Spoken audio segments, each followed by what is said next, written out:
and welcome to the SSPI podcast by Space and Satellite Professionals International. I'm Tamara Bond-Williams, Executive Director of SSPI. This special mini-series, The People Behind the Progress, celebrates the finalists for the UK Space and Satellite Personality of the Year Award, a distinction that honors people whose ideas, integrity, and influence have advanced the UK's role on the global stage. Today's episode asks the question, who leads when the sky is changing? Our guest, Dr. Alice Bunn, OBE, that's Order of the British Empire, I think it's how that goes, has been answering that question for more than 2 decades through her leadership in science, engineering, and diplomacy. Alice is the president of UKspace, the trade association that represents the nation's space industry. She was awarded an OBE in 2022 for her services to the UK space sector. Before leading UKspace, she served as chief executive of the Institution of Mechanical Engineers, guiding more than 115,000 members worldwide and steering the organization from 15 years of financial decline to renewed purpose and growth. Earlier, as international director at the UK Space Agency, she secured record investments in the European Space Agency, developed new approaches to civil space security, and led the UK's participation in global partnerships that protect space infrastructure and strengthen resilience on Earth. A chartered engineer with a PhD in metallurgy from Cambridge, Alice has become one of the UK's most trusted voices for science communication, regularly appearing on the BBC, Sky News, and Radio 4, and speaking from Davos to the United Nations. She also lends her leadership to humanitarian causes as chair of Swimteka, a charity that teaches children in developing nations to swim and promotes drowning prevention. In everything she does, Alice Bunn demonstrates that leadership in space is about more than technology. It's about connecting people to purpose. Alice, welcome and congratulations on being selected as one of this year's finalists for the UK Space and Satellite Personality of the Year Award. It's a very long introduction. Wow. I was on the edge of my seat. What's she going to say next? Listen, 20 years of experience. There's a lot there. It is. Yeah. It is. I go way back. Yeah. Well, I will say you and I have one thing in common, which is that neither one of us look our age. Excellent. Take that. Yeah, after all, I'm only 29. Anyway, exactly. Yeah. Exactly. I was like, she's a little young to be an OB. Are you sure? There's 20 years experience. I said, what? Am I right? Is it Order of the British Empire? I think it's Officer of the British Empire. Officer of the British Empire. Yeah. Okay. Yeah. Because I think it goes, the ME is the member and officer and then commander. And then, whatever. And then take the world after that, right? Okay. Well, I'm very honored to meet you, and again, I really do want to extend congratulations for being named a finalist for this award. Thank you. It's this point when I should say I'm humbled and honored, and I am, but I'm just really glad. It's really nice. Well, I was reading your biography, and I was like, okay, I get it, but I really want to dig in a little bit. So the question is, right, who leads, right? And so I want to talk about that because so much of your career is about being in these leadership positions that steer the industry for success. So let's start with this question. When you think about leadership in times of change, what are the qualities that matter the most? Leadership. Oh, this is like an interview. This isn't a podcast. No one told me this. No, leadership in time of change. It's a really good question. Fundamentally, you've got to be straightforward, right? And I think people sometimes duck that. And I think you have to be very, very straightforward about why the change. And sometimes you might not agree with the change, but the change is there. I mean, personally, this was very much to the fore for me. I know this isn't political. I promise I won't make it political. But I was the international director at the UKspace Agency when we had the referendum vote in the UK to leave the EU. That was not aligned with my political preference at all. But the change had happened, and we needed to respond to the change, and we needed to respond well. So I think, part of the first bit of good leadership in change is being really, really clear about why the change and why the need to act and do something differently. And I think the best leaders are quite honest about that difficulty. There was lots of people around me at the time that found the result in that instance of that referendum quite difficult. But we were where we were, and we had a job to do, and we had to make the best of it. Yeah. It's an interesting dynamic. We're going through it here in the United States because our current administration is very aggressively going in ways that are very different from some of the institutional memory, if I can say it that way, some of the institutional memory that we've grown accustomed to and rely upon, because we have a government that changes every 4 years. So having that institutional memory helps build out continuity. But that said, okay, this is the reality we're living with. And so thinking about how to navigate those changes is actually it's the challenge of the day. So do you feel that stepping into that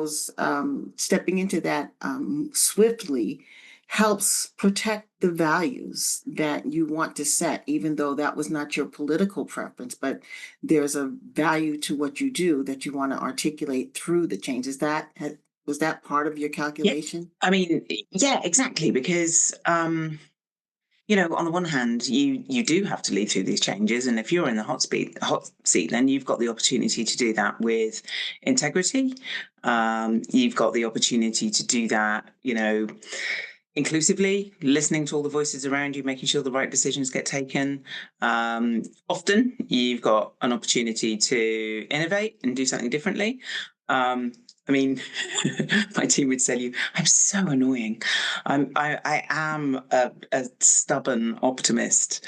And, I live by the phrase, never let a good crisis go to waste. And, in many respects, for me, Brexit was a bit of a crisis because it wasn't something I was politically aligned with. On the other hand, there were things that had been happening. There were places where the UK space sector had been slow to act, and this was a trigger. This was an impetus, a stimulus to do something that maybe we should have been doing many years before. So there is always an opportunity in these situations, and there's always an opportunity to deliver that change in the best way that you can, with the most impact, with the most integrity.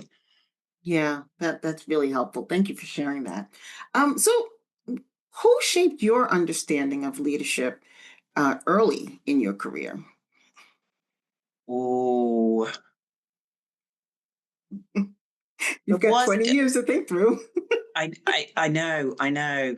I've been asked this before. That are we allowed to say names? Is that loud? You're totally allowed, of course. This is your story. I think Barbara Ryan is a total legend. And I watched her lead Geo. So we are going back a long way now. We're going back like 20 years or so. And, this was this kind of global collaboration all about sharing environmental data. And I saw the early attempts at that. And the early attempts at that were very, very, if I can put it like this, quite top down, Okay, we're going to design the system. We're going to set the standards. We're going to, define the protocols. We're going to put in place the processes, that everything that you have to follow, and then you just follow, right? Guess what? That didn't work so well. And when I saw Barb You come in think? and just, yeah, amazing, right?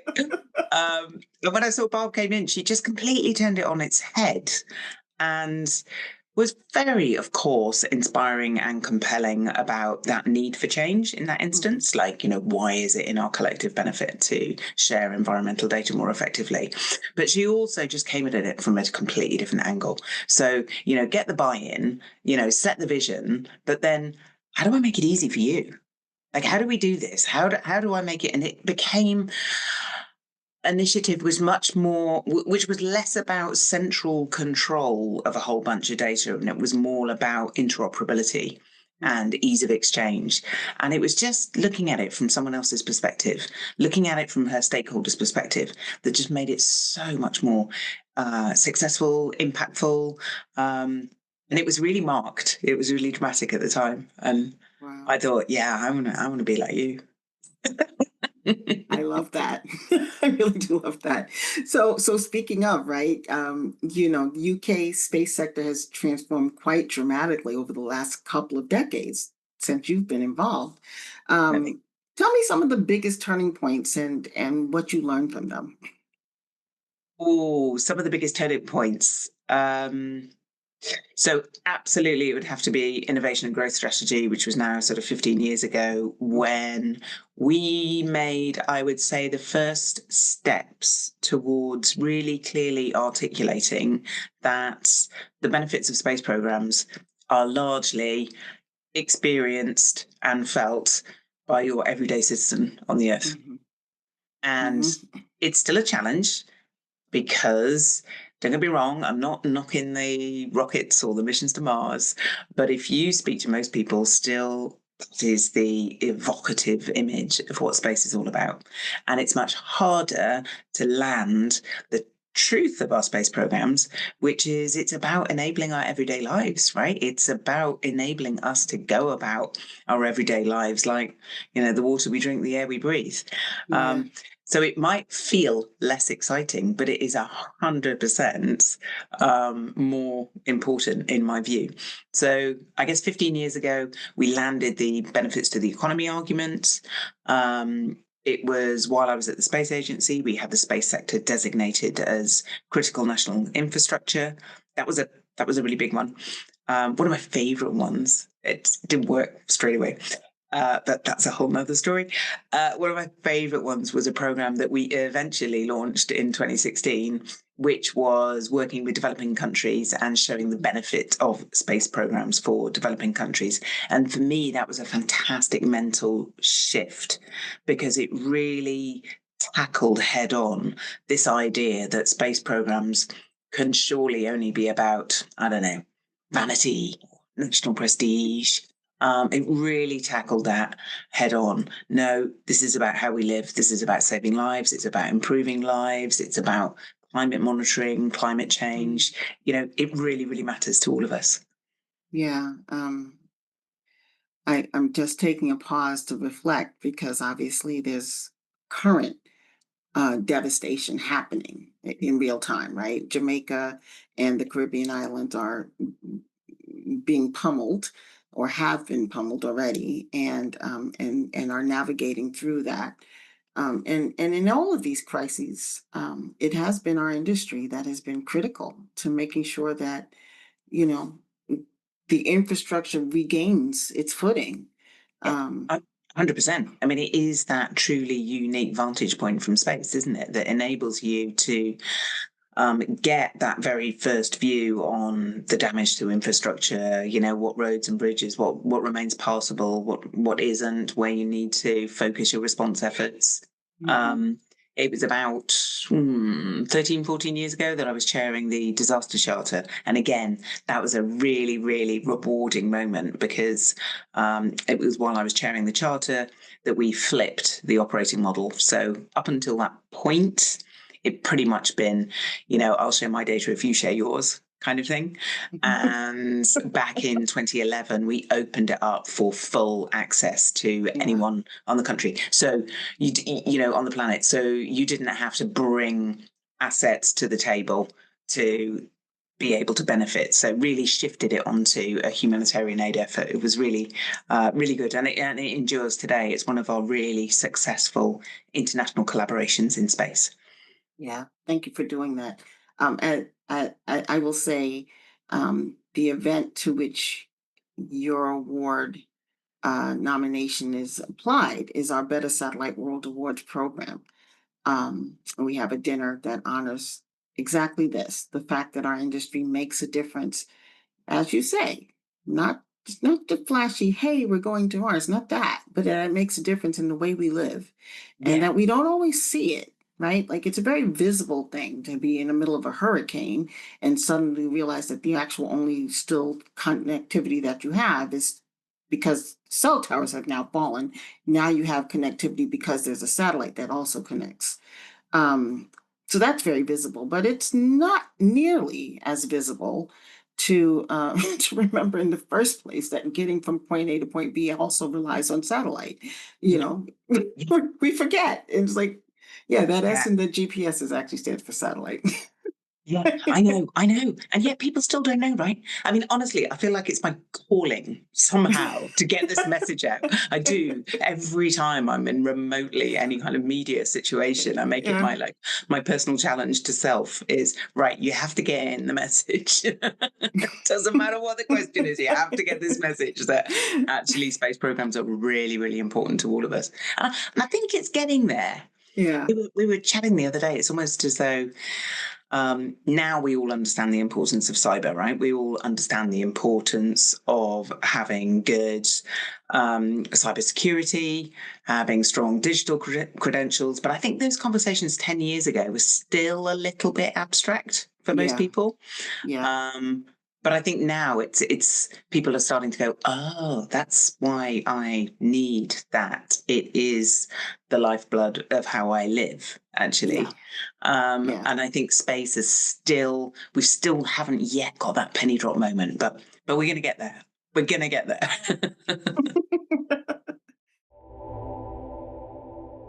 You are listening to the Better Satellite World, the longest running continuous podcast in the commercial space and satellite industry. The Better Satellite World podcast is funded by the corporate partners of SSPI, Hughes, Access Intelligence, the American Space Exploration Fund, and Qvia. Have you heard about SBQ? Space Business Qualified is a popular online learning program for industry professionals designed by JSOA, SSPI, and SatProf. To learn more, visit spacebq.org. In November, join Tamara, Space News Magazine, and the New York Space Alliance for the next New York Space Business Roundtable. If you want to get inside the industry's biggest issues and investments, meet startups and high-profile industry leaders from around the world, the Roundtable is the real New York event you cannot miss. To register, visit sspi.org/events. And now back to the Better Satellite World. So let me ask. I'm going to ask a very direct question because I don't know the answer and I'm deeply curious, right? so OBE, this is a big deal. I met people who post on LinkedIn, hey, I've been awarded the OBE, and I'm like, what does that mean? A, what does that mean? And B, for what? What did you do to get this big thing? And did they do the thing with the night with the swords and like what happens when you get this? It's amazing. It's just so delightful. So I was really spoiler alert, as the winner of one of these royal honours, it's very unusual to know exactly what your nomination was for. Okay. So you get this headline, right? Yeah, so for me, it was for services to the UK space sector and to charity. Okay. So I think probably there was a little bit of input from Swim Tiger there. Mm-hmm. By that time, I was also CEO at the Institution of Mechanical Engineers, which is constructed as a charity, but it was primarily around UK space sector. And I think it was primarily around my efforts to maintain a relationship with Europe during that Brexit period. So yes, some things were politically very, very clear. Things like we would no longer be part of, the Galileo, the European Satellite Navigation System.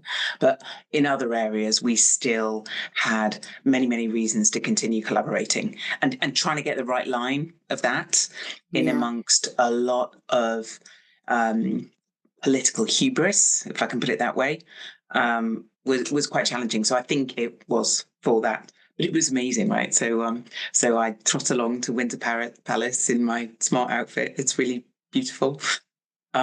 It's really lovely as well, because obviously if you live in Windsor or, I don't know, work in a cafe in Windsor, then you get used to seeing these overly smartly dressed people turning up in the middle of the morning. So people just say, congratulations, like you're just stepping off the train and someone will go, oh, congratulations, because everyone guesses where you're going. Wow. It's just beautiful. It's really lovely. And I was lucky enough to have the King present me with my OBE.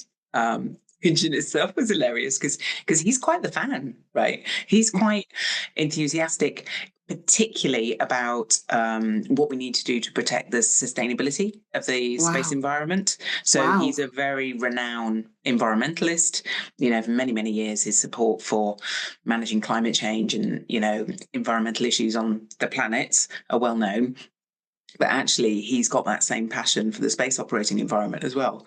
Wow. So, we're literally shaking hands. He said, did you know that the space regulations haven't changed since 1967? And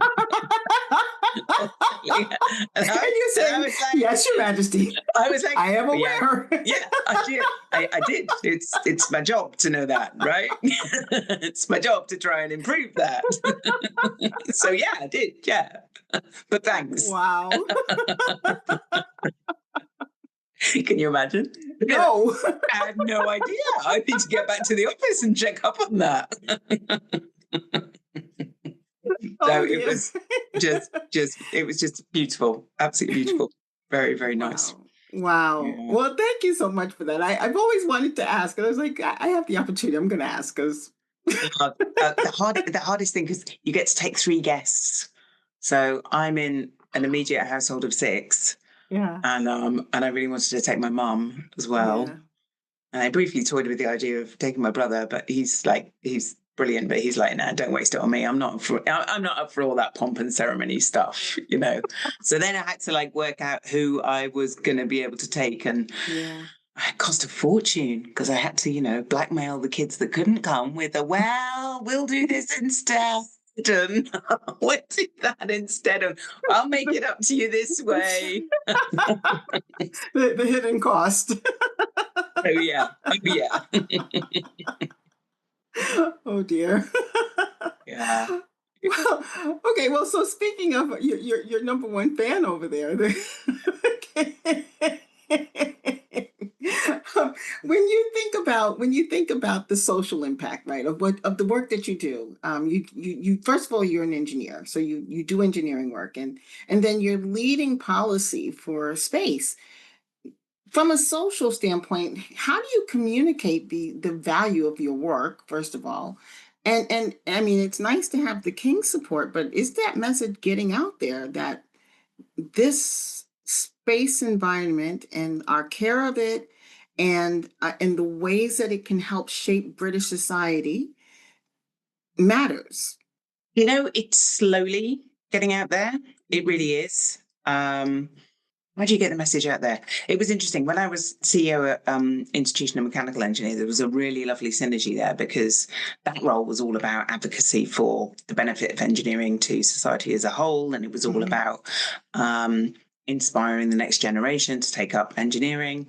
And fundamentally, I think engineering is a social good, right? If you look at any of these big societal challenges, they're always going to need engineers to fix those. I mean, a just transition to net zero is number one example, right? We would describe that as the biggest engineering challenge that the world has ever faced, is to move away from, what we now know to be harmful energy sources and moving on to more green and sustainable sources. So it's those same messages that need to be underlined for space. if anything, space has just got it's a little harder for space because you have got this very iconic, emblematic image of what space programs really look like, you know, and all the previous science fiction of missions to planets further away. But I think that awareness is growing. Sadly, sometimes, like I said, you know, never.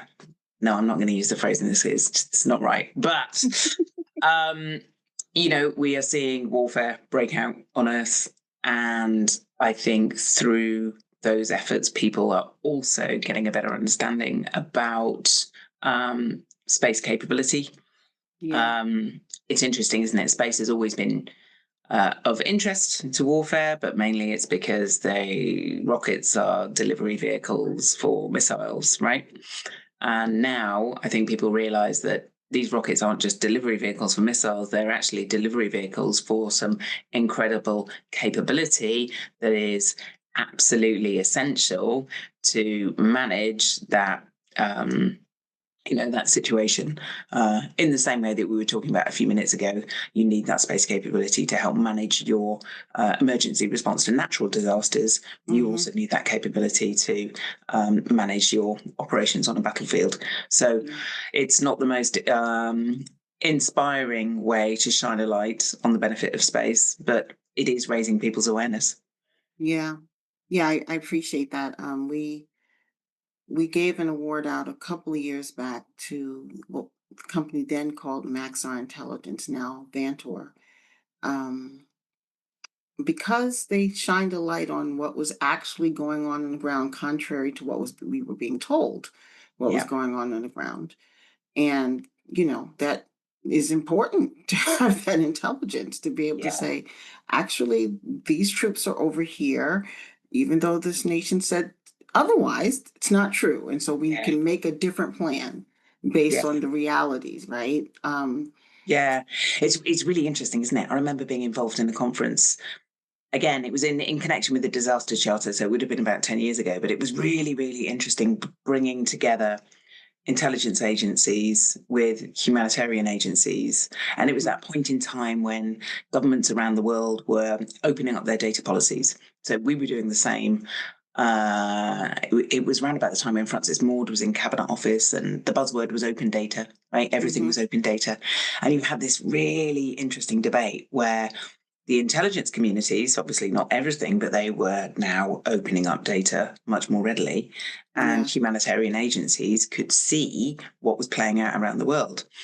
But then you get this really interesting ethical dilemma, because now the humanitarian agencies can see what's playing out around the world. Does that mean they have an obligation to act and do something about that? And there was quite a beautiful moment of empathy across those two communities, because you're dead right. It starts with the truth, right? And you have to know what's really going on, but then you have to decide what you're going to do about it. What are you going to do? That's right. Yeah. Wow. That's I love the framing there. First of all, that there could suddenly be that moment of empathy. But I also love the philosophical, you know, dilemma, right? It is an ethical and philosophical dilemma. Now that I know, what am I supposed to do about it? Yeah, exactly. And one would hope that one day maybe I'm looking forward to having, you know, the mechanism whereby we can respond more easily to the truth that we know, because I sometimes think these days that we're overwhelmed with information and no actual ability to do anything with it. It's going to be so important, right? It's on us, right? It's on, you know, it's on the space sector. It's on engineers more widely. You know, we're super proud. We've run this annual survey, the Ipsos Mori poll, which takes a survey of the population's general appreciation of trust in professions, and engineers are number 2, right? This is amazing. Like the public trust engineers, it's amazing. I think we were number 2 last year. We're always right up there. I think we're only second to nurses or something like that. I mean, who doesn't love a nurse? Who doesn't love a nurse? I mean, They can have that. They deserve that. You know? But then to the point, we've got to be really careful that we hold on to that position of trust, because there's been a few things that have played out where actually we haven't got it right. And we what's the word? We risk that trust at our peril. And often it comes down to that ethical decision making and the fact that it's not just getting the numbers right. It's getting the approach right. Yeah. Gosh, I'm running out of time on the clock, but I need to ask you about swim. Am I saying it right? Swim Taika? Swim Taika. Swim Taika. Tell me about Swim Taika, and tell me about something you told me off camera about swimming the channel. I heard that. Yay! And I was like, I got to get back to that. Oh, so Swim Taika is amazing.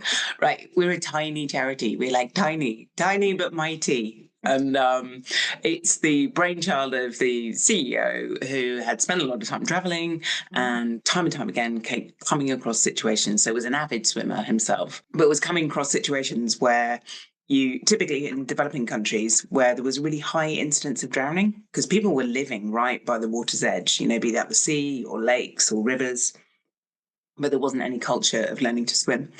And I think it's like the number 3 cause of death worldwide is accidental drowning. It's really, really high. So we've got this really, really simple mission, which is just to enable more kids to learn to swim. And by teaching kids to swim, you prevent drowning. So we've tried a number of different things along the way, but pretty much our core business, like our main fundraising effort, is people being sponsored to swim the channel. So people that either feel passionately about swimming and drowning prevention, or they want to set themselves a big personal challenge, or ideally both, right? Yeah. And you get lots of people that want to do this. Not as many as want to climb Everest. There are many fewer people have swum the channel than have scaled any bit of Everest. So it's a pretty prestigious club. Put it that way. I've been on the trustee board for a while and chair of the board for the last couple of years. Yeah. And the CEO always jokes with me and he's always like, Alice, we're going to get you to do that one day. We're going to get you to do that one. And I'm like, too busy. No.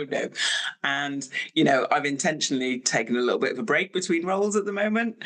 So yeah, he got me. I was like, okay, if not now, then never. So why not? So I'm swimming the channel next summer. Oh my gosh, this is so exciting for me.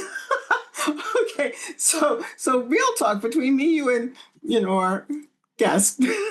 But I know how to swim, not well. Like the whole thing where you swim and breathe. Right. No. I know how to swim as long as my face is in the water, I can swim.